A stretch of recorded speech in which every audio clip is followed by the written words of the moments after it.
A park ranger films a giant Bigfoot carrying an elk body, and then it looked at the camera. That's the exact moment everything changed.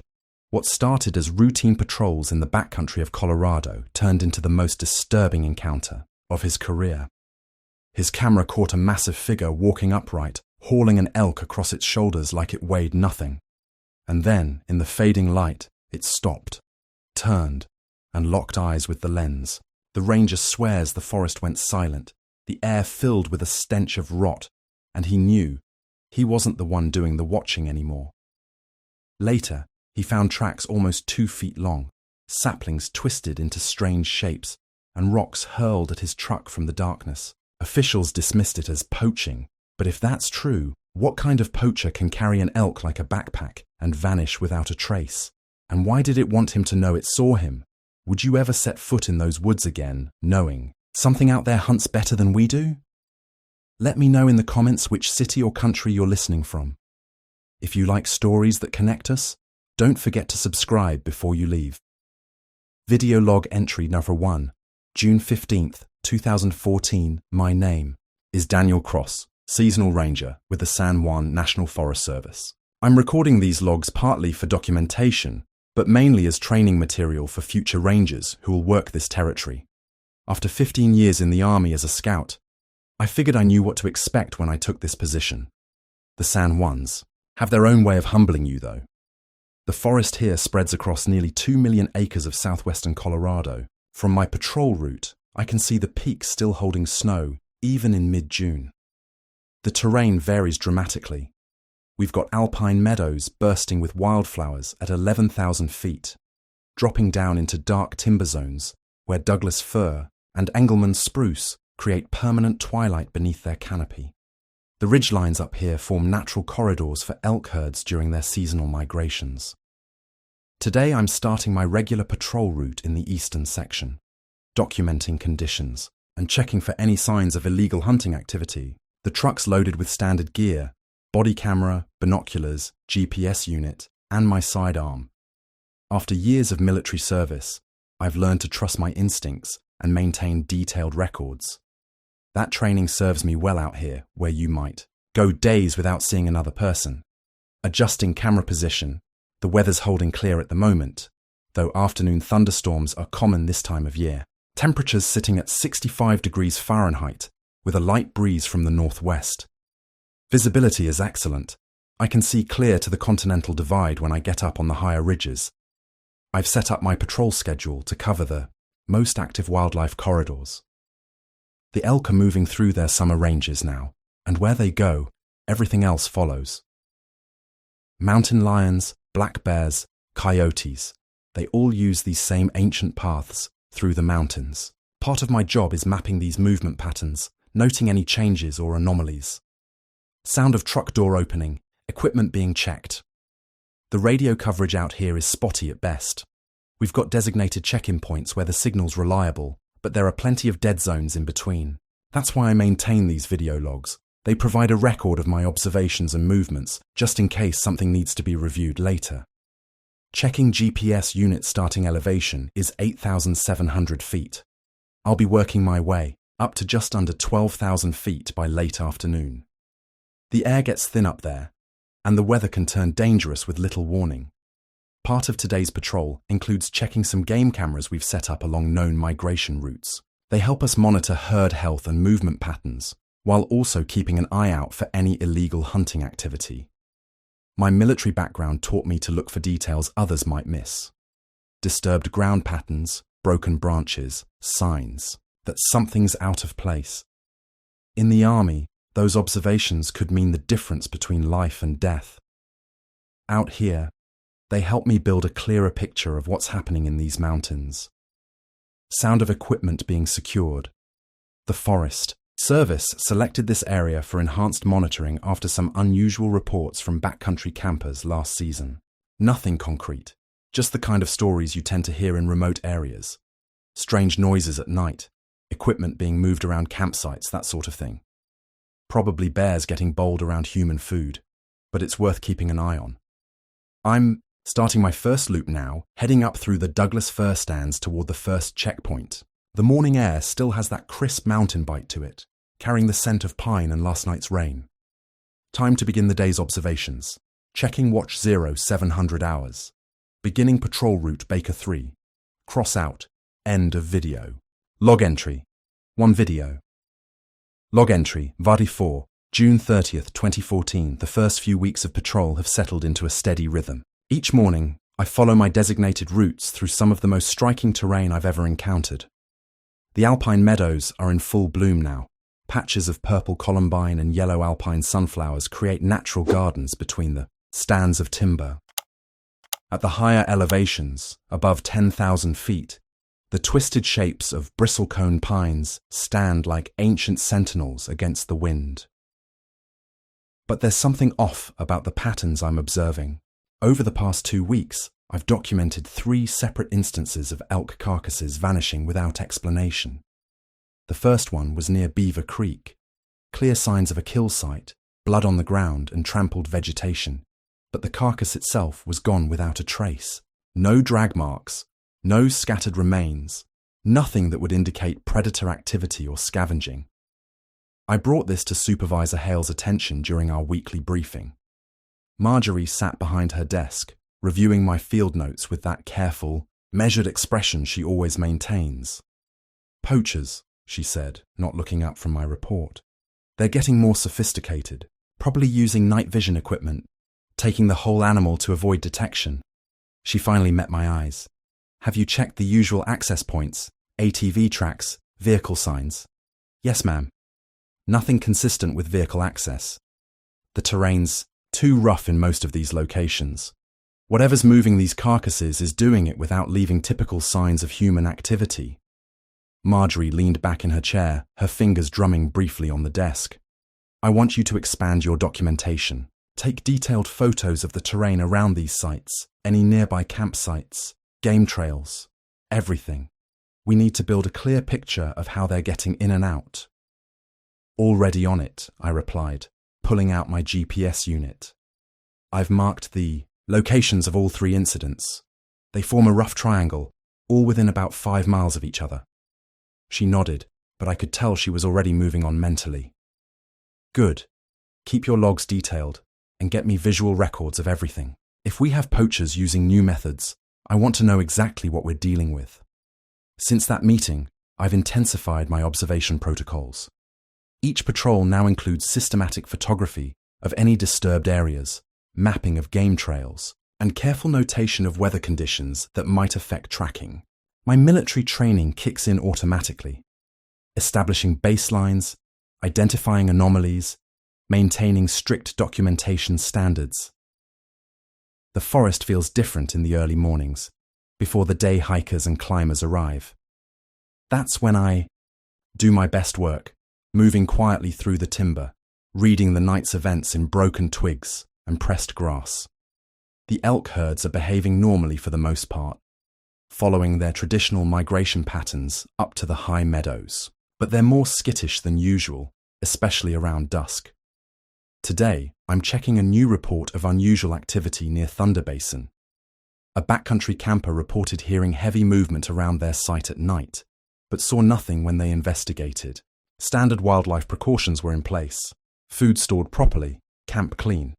I'm photographing the area now, noting several broken branches about 8 feet up on a Douglas fir. Could be bear activity, but the pattern doesn't quite fit.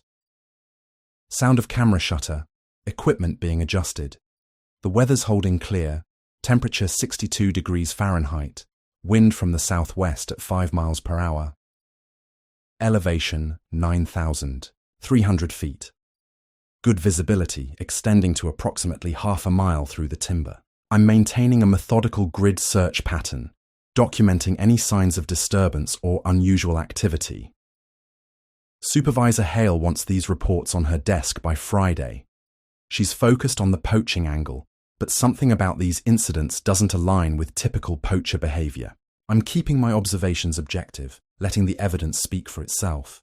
That's one thing the Army taught me. Record everything, analyze later. Checking Watch 0 800 hours, continuing patrol route Charlie 4, cross out, end of, video log, entry. 4. The morning of July 23rd started like any other patrol. I'd been documenting the usual migration patterns of our elk herds through the San Juan high country, tracking their movements from the subalpine meadows down through the dark timber. Everything seemed normal until I came across something that made my stomach turn. About 3 miles into the Wemanouche wilderness area, I spotted unusual movement patterns in the vegetation. Following my training, I pulled out my body camera and began recording, narrating as I worked. 0800 hours, investigating, possible wildlife disturbance off Trail 627. The morning dew still clung to the grass, making it easy to see where something heavy had been dragged through the undergrowth. The trail of disturbed vegetation led me about 40 yards off the established path. What I found there didn't match any normal predator behavior I'd seen in my years of service. The remains of a mature bull elk lay scattered across a small clearing, but something was off about the scene. The carcass hadn't been consumed in place. Evidence suggested it had been dragged here from somewhere else, likely from the higher meadows where the herds typically grazed. Subject appears to be a mature bull elk, approximately 700 pounds pre-mortem, I recorded, keeping my voice steady despite my growing unease. Significant portions of the hindquarters have been consumed. Unusual drag marks extend approximately 0.3 miles northwest of the kill site. I searched the entire area in expanding circles, looking for the typical signs of human activity. No boot prints, no ATV tracks, no shell casings or hunting equipment. Just deep, parallel gouges in the soil where something had pulled the massive animal through the forest. The spacing and depth of these marks didn't match any predator patterns I was familiar with. Not bear, not mountain lion, not wolf. Marking GPS coordinates for follow-up investigation, I continued, though my hands had grown slightly unsteady as I logged the location. The disturbed ground told a story I couldn't quite piece together. Whatever had moved this elk had tremendous strength, but the pattern of consumption wasn't consistent with any local predator I knew. I took multiple photographs and collected soil samples from the drag marks, following procedure as if this were a standard poaching investigation. But something in my gut told me this wasn't poaching at all. The way the carcass had been handled, the complete absence of human sign, the sheer distance it had been moved, none of it added up. Later that afternoon, I filed my official report, carefully framing everything in terms of potential poaching activity. Located partially consumed elk carcass in Sector 7. Evidence of carcass being relocated post-mortem. No clear signs of human activity observed. Request additional patrols in the area to monitor for suspicious behavior. But as I sat in my truck reviewing the footage, I couldn't shake the feeling that I was missing something important. The forest felt different now, as if the familiar terrain had suddenly become foreign territory. I found myself checking my mirrors more often on the drive back to the station, watching the tree line with newfound wariness. The sun was setting earlier now as August crept towards September, casting long shadows across my patrol route. I'd been out since 3 o'clock in the afternoon, documenting the usual signs along the eastern ridgeline. My body-worn camera was running low on battery, but I kept it going. Protocol is protocol, even when you're dead tired and ready to head back to station. It was around 7:30 when everything changed. I remember checking my watch because I was calculating remaining daylight. The creek to my left had been a constant companion for the last mile, its gentle burble mixing, with evening bird calls and the rustle of aspens in the breeze. Then, as if someone had pressed a cosmic mute button, every sound dropped away. Not gradually, not in stages, just silence. The birds went first. Chickadees and nuthatches that had been chattering overhead simply stopped mid-song. The wind died completely, leaving the aspen leaves frozen in place. Even the creek seemed muffled, as if someone had thrown a heavy blanket over the water. My training kicked in. I stopped walking and did a slow 360-degree scan, keeping my movements minimal. The forest felt different, compressed somehow, like the air had thickened. Through my binoculars, I studied the tree line where the aspens gave way to darker stands of pine and fir. That's when I caught the first movement. About 200 yards out, something large shifted between two massive ponderosa pines. The shape was indistinct in the failing light, but it was big enough to make the branches sway. I tried tracking it through the binoculars, but could only catch suggestions of movement. A shadow here, a disturbance there, always just at the edge of clear visibility. "This is Ranger Cross," I spoke quietly into my radio, more for the cameras, audio record than anything else. Observing unusual wildlife activity at Tuo, I checked my GPS. Coordinates 37.819 north, 107.664 west. Time is 1935 hours. The movement continued, methodically working its way parallel to my position. Whatever it was stayed just inside the tree cover, never fully emerging into any clearing. My rational mind started cataloguing possibilities. Bear, elk, maybe even a mountain lion. But something felt off about the way it moved. Too deliberate, too aware. After about 5 minutes, the presence, for lack of a better word, moved off to the north. Gradually, sound returned to the forest. First a single bird call, then another, until the normal evening chorus resumed. The creek's voice came back into focus, and a light breeze stirred the aspens again. I stood there for several more minutes, scanning the tree line, trying to make sense of what I'd just experienced. The logical part of my brain wanted to write it off as fatigue, maybe nerves from working alone in fading light. But in all my years of military service and forest patrols, I'd never felt anything quite like that absolute silence, that sense of being watched by something that knew exactly how to stay hidden.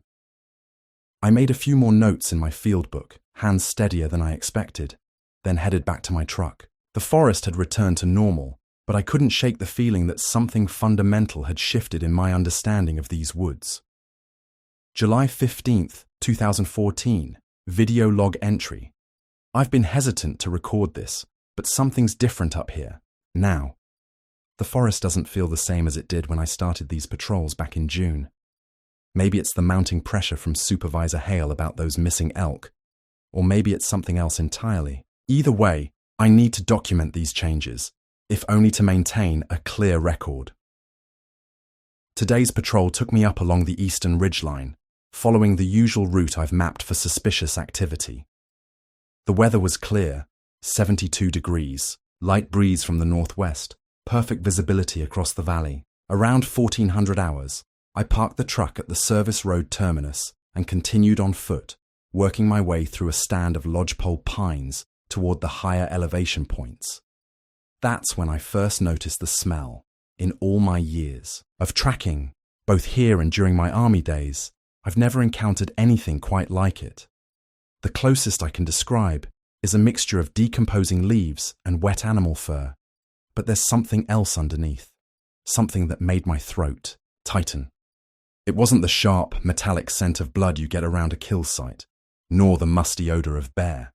This was different, heavy, almost organic, but wrong somehow.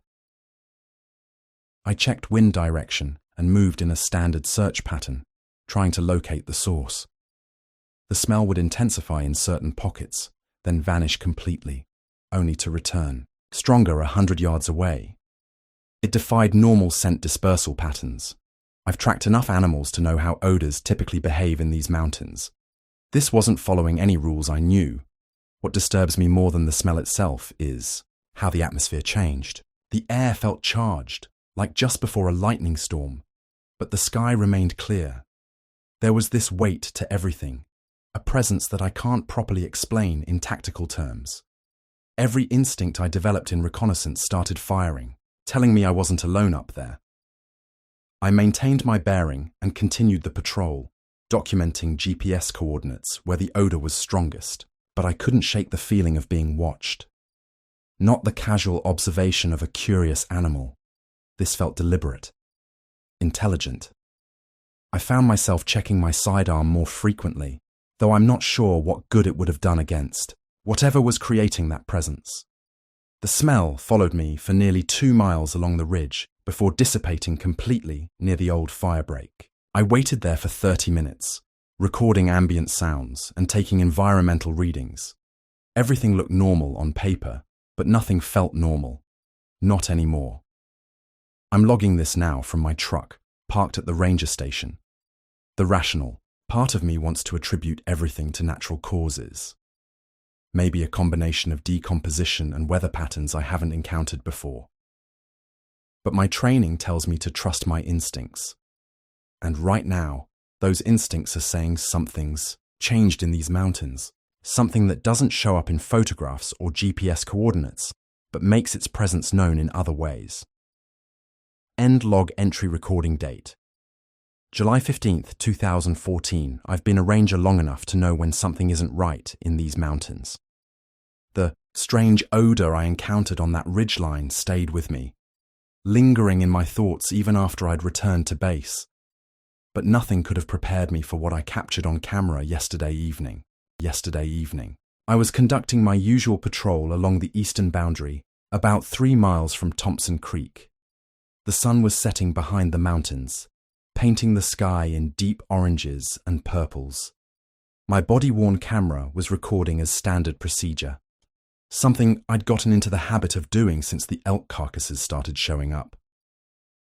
At 1800 hours, I pulled over at one of our designated observation points. The fading light created long shadows across the valley, and I was using my binoculars to scan the tree line when movement caught my eye. At first, I thought it was just the wind moving through the pines, but then I saw it clearly. Against the darkening sky, a figure emerged from the tree line. Not a bear, not a person. This thing was massive. I'd estimate at least 8 feet tall, maybe taller. And it was carrying something. Through my binoculars, I could make out the unmistakable form of an adult elk draped across its shoulders like it weighed nothing. The creature moved with an unsettling grace, each step deliberate and silent despite its enormous size. My hands were shaking as I switched to my camera's zoom function, trying to get a clearer shot. The light was poor, but the silhouette was unmistakable. Broad shoulders, a powerful build, and a gait that was disturbingly human-like yet not quite right. The proportions were all wrong for a person in a suit. No costume could move that naturally while carrying that kind of weight. Then something happened that still makes my skin crawl when I think about it.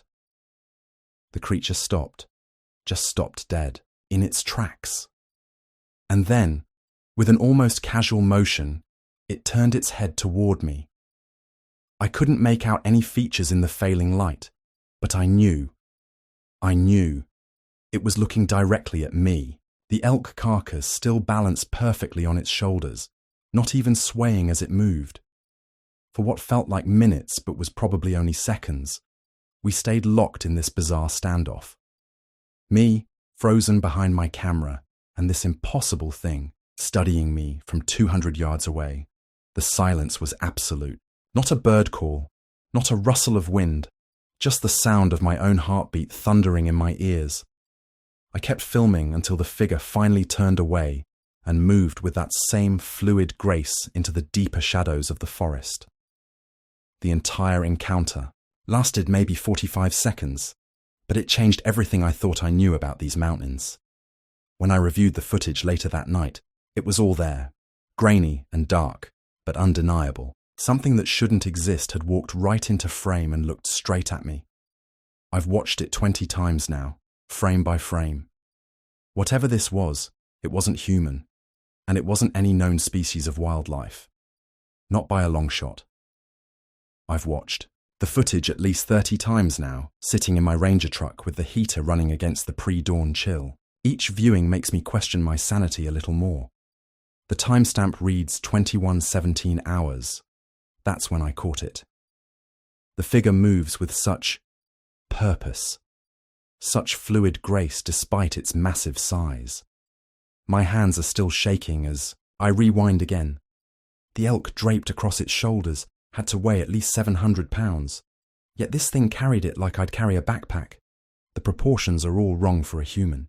Even with some kind of mechanical assistance or frame, no person could move that smoothly under that kind of weight.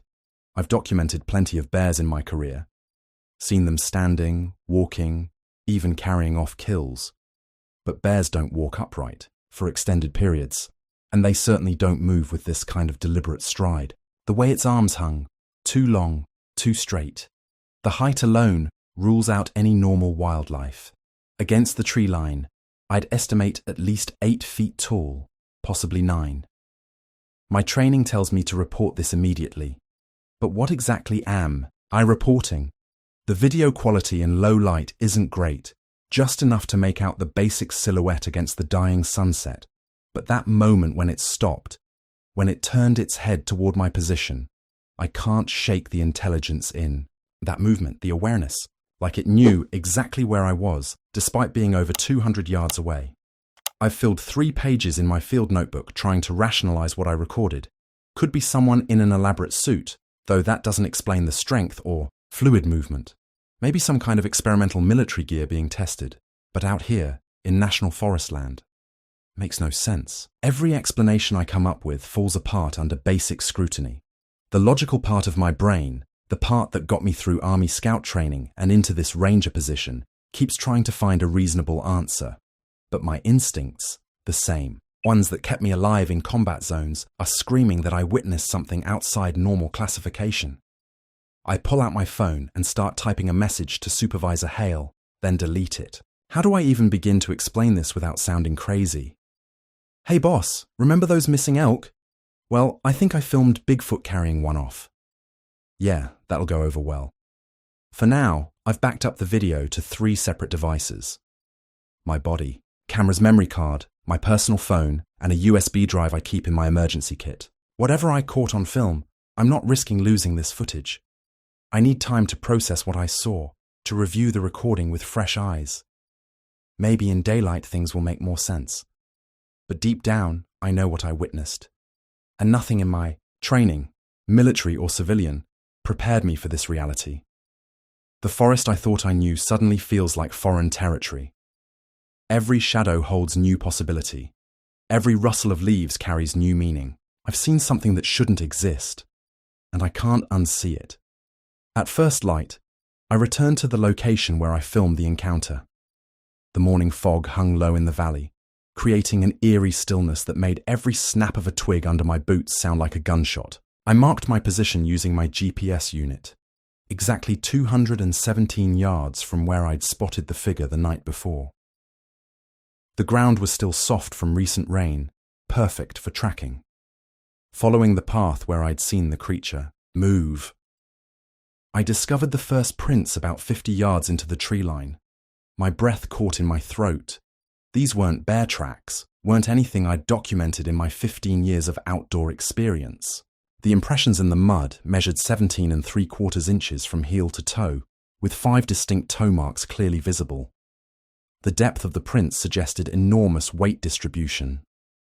I pulled out my field notebook and began sketching, placing my own size 12 boot next to one print for scale. The stride length between prints averaged 7 feet, an impossible distance for a human to maintain, especially while carrying heavy weight. The prints showed clear evidence of weight displacement, deeper on the side where the elk would have been carried. Following the trail, I documented extensive drag marks where the elk's body had scraped the ground. Patches of fur caught in low branches matched elk colouring. But what really got my attention were the saplings. Every 20 yards or so, I found young trees twisted and bent in patterns that couldn't be natural. Some were woven together in crude crosses, others bent at impossible angles without breaking. This wasn't random animal damage. This showed deliberate manipulation, requiring both strength and dexterity. I photographed everything meticulously with my body camera, using my Ranger, truck's emergency ruler for scale in each shot. The evidence painted a clear picture of intelligence at work. Whatever made these signs wasn't just passing through. It was marking territory, leaving signs that any trained observer would recognize as deliberate.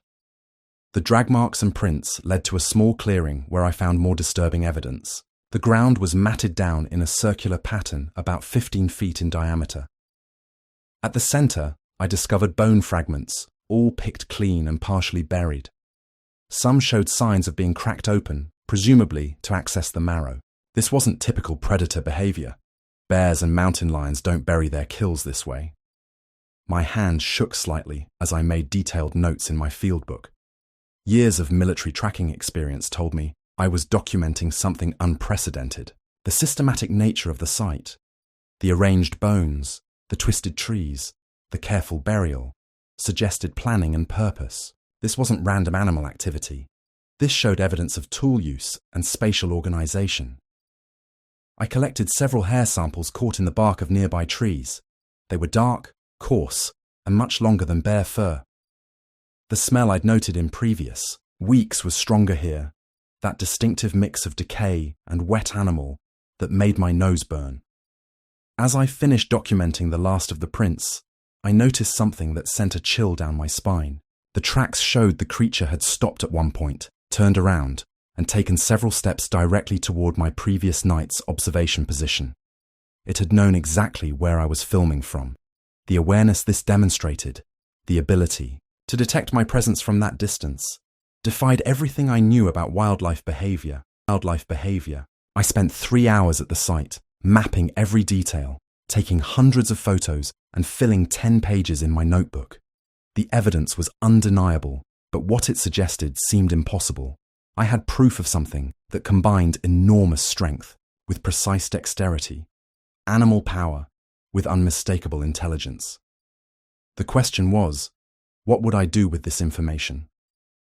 I sat across from Supervisor Hale in her cramped office, watching as she reviewed my footage for the third time. The morning sun filtered through dusty blinds, casting strips of light across her desk where my field notes lay spread out. Her expression remained carefully neutral, but I noticed how her fingers tensed around the mouse with each replay.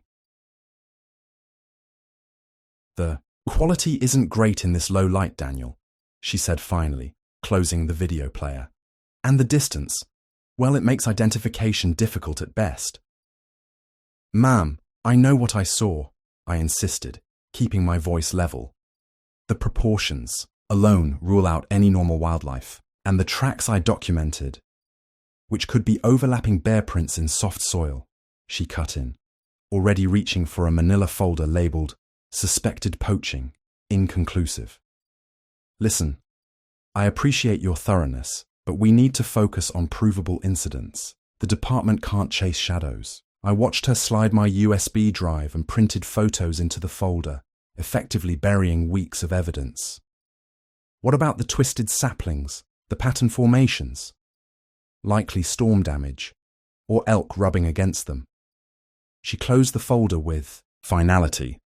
"I'm marking this as inconclusive pending further evidence. I suggest you concentrate on documented poaching activities in the South Quarter." Frustrated but maintaining professionalism, I left her office and drove straight to the county sheriff's department. Tom Reyes had always struck me as a practical man. Maybe he'd see what Hale couldn't, or wouldn't. The sheriff's reaction proved equally deflating. He leaned back in his chair, boots propped on his desk, and watched my footage with half-interested eyes. "Light plays tricks in those mountains. Cross," he drawled, pausing on the frame where the figure turned, "especially at dusk. Could be someone in hunting gear. Could be shadows and wishful thinking. Hard to tell at that range." "Sheriff, I was an Army scout. I know how to judge distance and size. Whatever this was probably some poacher who got spooked when he spotted your truck." Reyes handed back my drive. "Look, I've got 3 break-ins, a missing hiker, and budget meetings all week. I can't spare deputies to chase mystery creatures based on grainy footage." I left the sheriff's office feeling more isolated than ever. 2 experienced professionals had dismissed evidence that kept me awake at night, but their skepticism only strengthened my resolve. If they wouldn't investigate properly, I would. Back in my truck, I pulled out my topographical maps and began marking locations, the elk carcass sites, track findings, and that final encounter. A pattern was emerging, centered around the northern ridgeline. Whatever this was, it had a territory, and I intended to document it thoroughly enough that no one could dismiss it as tricks of light and distance. I knew the risks of investigating alone, but my training would help me maintain safe boundaries. Besides, something told me this creature was already aware of me. maybe even studying me as carefully as I planned to study it. The night patrols were becoming something else entirely. What started as routine wildlife monitoring had morphed into an exercise in controlled terror. I'd been doing this long enough to know the normal sounds of the San Juan wilderness after dark. The whisper of wind through pine needles, the occasional owl call, the rustle of small creatures in the underbrush. But these sounds, these were different. It started with the knocks. At first, I thought it might be a woodpecker, though that made no sense at 2 a.m. The sound would echo through the timber. One sharp crack, followed by 2 more in quick succession. Wood on wood, but too powerful for any bird. I documented each occurrence in my field notebook, noting time, location, and direction. The pattern was always the same. 3 knocks, then silence, as if waiting for a response. The feeling of being watched intensified with each patrol. My army training had taught me to trust my instincts, and every fibre of my being told me I wasn't alone out there. Sometimes I'd catch movement in my peripheral vision, a shadow shifting between trees, always just beyond the reach of my flashlight beam. The movement was too deliberate for deer or elk, too fluid for a bear. On August 3rd, around 2300 hours, I was parked at Observation Point 7, completing my nightly log entry. The first rock struck the hood of my truck with enough force to leave a dent. I killed the interior lights and grabbed my camera, heart hammering against my ribs. Another rock, smaller this time, pinged off the driver's side door. Through the windshield, I could make out dark shapes moving in the tree line about 40 yards ahead. I keyed the radio. Base, this is Cross. I've got possible hostile activity at OP7. Rocks being thrown at my vehicle. Request backup. Only static answered. The rocks kept coming, not randomly, but in a calculated pattern. Testing, probing, looking for a reaction. I managed to capture some of it on video, though the night vision only showed indistinct movement among the trees. The audio was more telling. The solid thunk of rocks against metal, followed by what sounded like heavy footsteps crushing pine needles and snapping twigs. Whatever was out there, it wanted me to know it was there. The next morning, I found fresh tracks circling my truck's position, the same 18-inch prints I'd documented before, pressed deep into the soft earth. The spacing suggested whatever made them had been moving slowly, methodically, keeping just outside the range of my lights. My daily reports became more detailed, more urgent. I included everything: the knocks, the shadows, the rocks, the tracks. But with each new incident, I found myself holding back certain details. How could I explain the way the air seemed to thicken before each encounter? Or the deep primal dread that washed over me when I heard those knocks echoing through the darkness? Fear had replaced my initial curiosity, but I couldn't stop documenting. My training wouldn't let me. Each night brought new evidence, new patterns to analyze, but it also brought the growing certainty that I wasn't conducting an investigation anymore. I was being studied right back. Chapter 11. The night patrols were becoming something else entirely. What started as routine wildlife monitoring had twisted into something that kept me awake long after my shifts ended. I found myself recording this log entry from inside my truck at 2:15 in the morning, parked at one of the higher elevation points in my sector of San Juan National Forest. The summer air felt thick, despite being at nearly 9,000 feet. July 24th, 2014. I spoke into my recorder, trying to maintain some semblance of professional detachment. Third consecutive night of unusual activity, in Section 7. The wood knocks started around midnight, 3 distinct impacts, followed by 2 responses from the opposite ridge. I paused the recording, rubbing my eyes. The lack of sleep was getting to me. I couldn't remember the last time I'd managed more than 4 hours without jolting awake. Even during daylight hours now, I couldn't shake the sensation of being watched. My military training had taught me to trust those instincts. The subtle shift in air pressure, the way the hair stands up on your neck when someone has you in their sights. But this was different. This felt calculated. I clicked the recorder, back on. 2 instances of projectiles striking the vehicle tonight. First impact at approximately 1:30 a.m. Rock, roughly the size of a golf ball, hit the driver's side door. Second impact at 1:45 a.m. Larger stones struck the rear quarter panel. I swallowed hard, remembering how the second, rock, had come from a completely different direction than the first. Like whatever was out there was testing my reactions, probing for weaknesses. My hands shook slightly as I picked up my binoculars for another scan of the tree line. The moon was nearly full, casting sharp shadows across the landscape. In my previous life as an army scout, I'd learned to read terrain, to spot the subtle signs of human movement. But these patterns defied everything I knew. The way branches would sway against the wind, the glimpses of mass moving through deep shadow that disappeared when I tried to focus on them. I need to acknowledge something, I continued recording, my voice barely above a whisper now. My ability to maintain objective observation may be compromised. Sleep deprivation is becoming a serious concern. I hesitated, then added, I'm starting to question whether I should continue this assignment. The admission felt like failure. I'd faced combat situations, conducted long-range reconnaissance in hostile territory, but this was eroding my confidence in ways I couldn't explain. Every rustle in the undergrowth, every snap of a branch in the distance sent adrenaline coursing through my system. The rational part of my brain kept trying to categorize what I was experiencing. Bears, mountain lions, even unusually bold coyotes. But none of those explanations accounted for the deliberate nature of what I was witnessing. A sharp crack echoed through the timber to my right, followed by another answering knock from the ridge behind me. I killed my flashlight immediately, heart pounding. Whatever was out there, it wasn't just watching anymore. It was coordinating. Chapter 12 date, July 28th, 2014. Dawn Patrol. The lack of sleep is getting to me. 4 hours a night if I'm lucky. Even in my quarters, I feel watched. The logical part of my brain, the part shaped by military training and years of wilderness experience, keeps trying to rationalize everything, but that part's getting quieter each day. This morning, I headed out before sunrise, hoping to document elk movements near Thompson Meadow. The pre-dawn light was just starting to filter through the trees as I set up my spotting scope on the ridge, overlooking the clearing.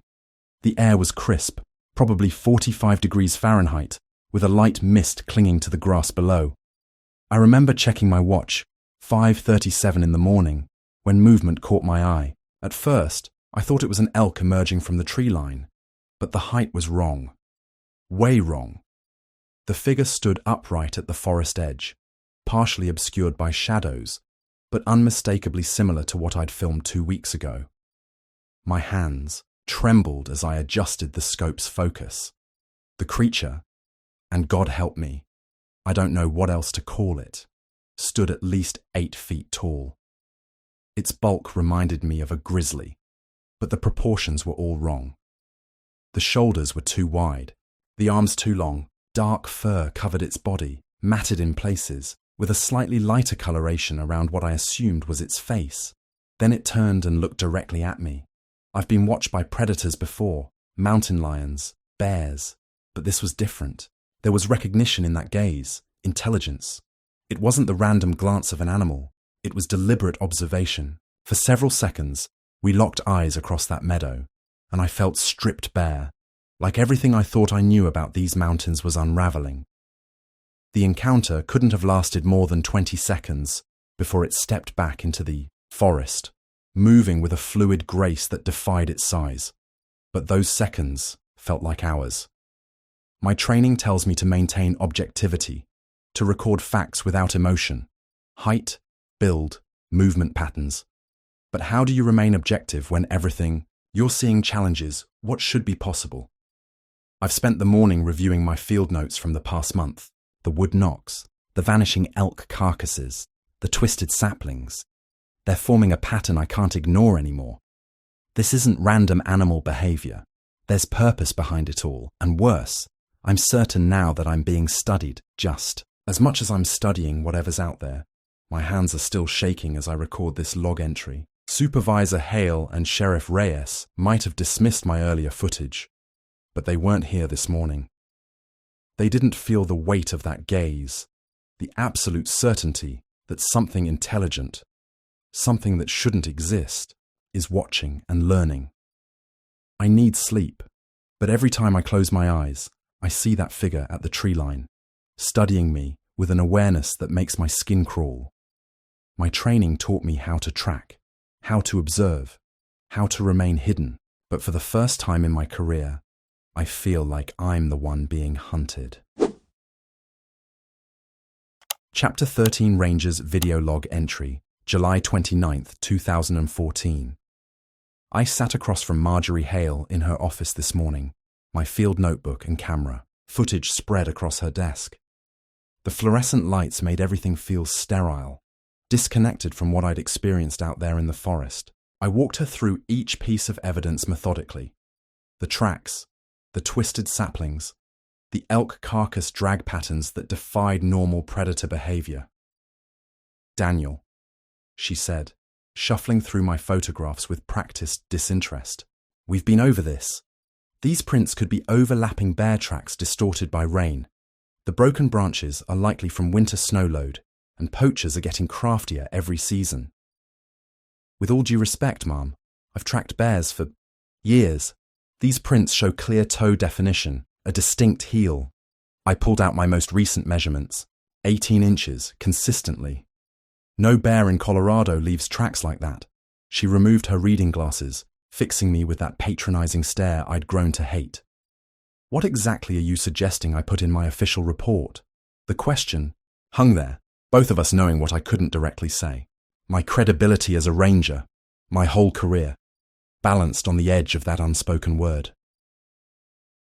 Later that afternoon, I ran into Luis Ortega at the station while he was gearing up for a search and rescue training exercise. Something in my expression must have given me away. "Rough meeting with Hale?" he asked, checking his radio batteries. I nodded, leaning against the equipment locker. "You ever encounter anything unusual during your night searches?" Luis's hands slowed their work.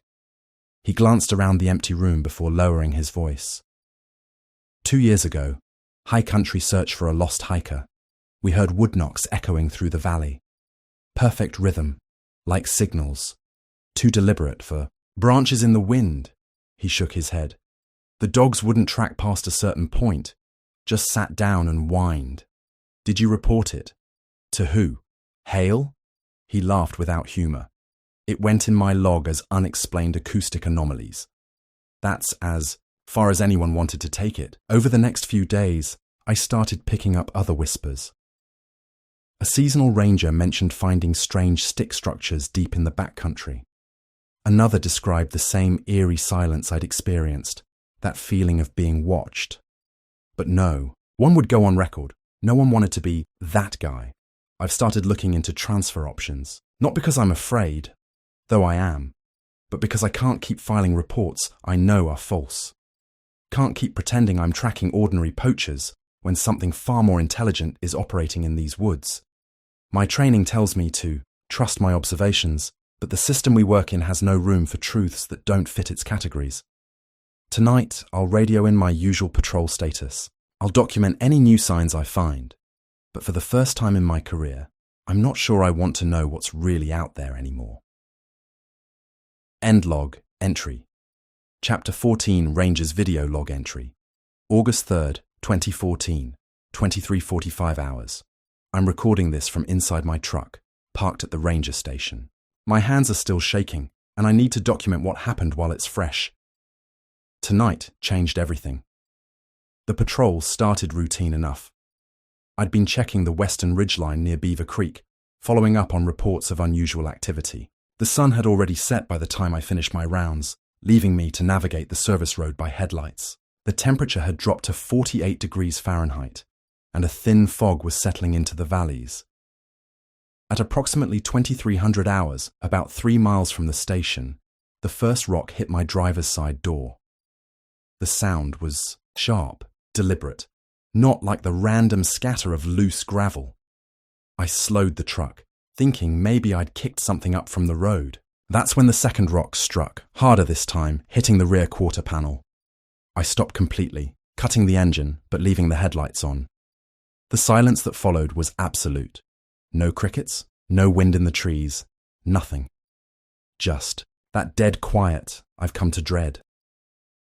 I reached for my flashlight and body camera, making sure both were running. Through the open window, I could smell that familiar musty odor, like wet fur and decay. My training told me to investigate, to document whatever was out there, but something deeper, more primal, warned me to stay put. The third rock came from the darkness beyond my headlights, striking the hood with enough force to leave a dent, then a fourth and a fifth in quick succession. They weren't being thrown randomly. This was calculated, testing my responses. I could feel the intelligence behind it. I started the engine and accelerated, tires spinning on the loose gravel. In my rearview mirror, I caught movement, a massive shadow crossing the road behind me. My headlights briefly illuminated something that shouldn't exist in these woods, something that moved with purpose. I'm recording this now because it needs to be official. After 4 months of strange encounters, after everything I've documented, I can no longer pretend this is just about poachers or wildlife.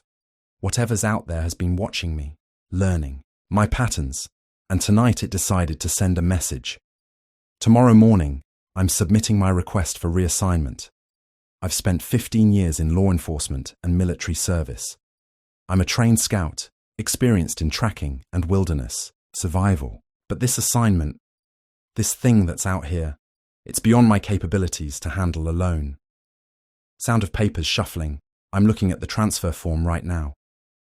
Part of me feels like I'm failing my duty, but I know staying here alone would be suicide. Whatever intelligence is operating in these woods, it's made it clear that I'm no longer welcome to observe it. Pause. Deep breath. This will be my final night patrol entry. I'll submit my official report along with the transfer request at 0800 hours tomorrow morning. Chapter 15 Final Video Log Entry. August 15th, 2014. I'm recording this from my cabin, not the usual patrol route. My hands are still shaking from what happened an hour ago. I need to document this while it's fresh, though part of me wants to forget everything about tonight. The sun had already set when I finished my final sweep near Eagle Ridge. I'd been checking reports of unusual activity, more disappeared elk, strange sounds in the timber, standard procedure, or what passes for it these days. The dashboard clock read 9:45 when I started the drive back. About 3 miles from the ranger station, something hit my truck. Not branches or road debris, rocks, small ones at first, pinging off the hood like hail, then larger ones deliberately thrown. Each impact made me flinch, but I couldn't see anything in the darkness beyond my headlights. The forest pressed in close on both sides of the road, pitch black between the trees. I stopped the truck, killed the engine. Training kicked in. I grabbed my flashlight, sidearm, and body camera. The rocks stopped immediately. That silence felt worse somehow, like whatever was out there was waiting, watching my next move. I've been in combat zones that felt less threatening than those quiet seconds. Through my open window, I could hear something moving in the timber. Not an elk's careful steps or a bear's heavy shuffle. This was calculated movement, keeping to the shadows just beyond my light's reach. The air carried that now familiar stench, rotting vegetation and wet fur stronger than ever before. I'm not ashamed to admit it. I started the engine and got out of there. Some primal instinct screamed that staying meant crossing a line, inviting, something I couldn't handle. Not alone, not at night. This morning, I submitted my transfer request to Marjorie Hale. She didn't seem surprised, just nodded and said she'd process it immediately. I think she knows more than she's letting on about what's happening in these mountains. To whoever reviews these logs, especially future rangers assigned to this sector, don't make my mistakes. Never patrol the high timber alone during elk season. Carry a sidearm, maintain radio contact, and get out before dark. There are things in this forest that hunt more efficiently than any human. Things that watch, learn, and test boundaries. I can't prove what I filmed was a Bigfoot. Maybe it was an elaborate hoax, or some undocumented predator, or my mind playing tricks after too many solitary patrols. But I know what I saw. I know what followed me. And I know I'm done trying to convince others. The San Juan National Forest holds secrets. Some of them have eyes that look back at you. Some of them throw rocks in the dark. And some of them, I suspect, are better left undisturbed. This is Ranger Daniel Cross, badge number 2739, signing off for the last time from Station 4. End log. Equipment hum. Click of recorder shutting down. Thank you for being part of this moment. I'll be here tomorrow, ready to share another story that comforts the soul.